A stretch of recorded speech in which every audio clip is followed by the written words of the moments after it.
কিছু কিছু ব্যাপার আছে যেগুলোতে রোজা ভাঙে না, কিন্তু আমাদের মধ্যে ব্যাপক সংশয় তৈরি হয়, কনফিউশন তৈরি হয় যে আসলে কি রোজাটা ভাঙলো কিনা। সেগুলো কি আমরা এবার সেগুলো শুনবো। 3 নম্বর সাব পয়েন্টটা তো ক্লিয়ার যে কিছু কিছু কাজ আছে যেগুলো করলে আসলে রোজা ভাঙে না।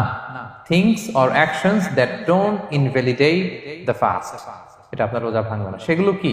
এক নম্বর হচ্ছে ভুল করে যদি কেউ খায়, যেটা আমাদের আগের পয়েন্টে আমি ক্লিয়ার করে দিয়েছি, অথবা জোর করে যদি কাউকে খাওয়ানো হয়, তার রোজা ভাঙবে না। এটা আপনারা ইতিমধ্যে জেনেছেন।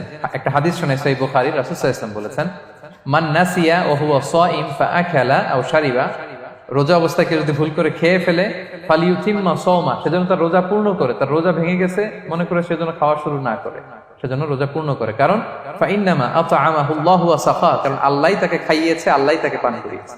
কিন্তু ভুল করে খেয়ে ফেলছেন, এটা তো আপনার হাতে ছিল না।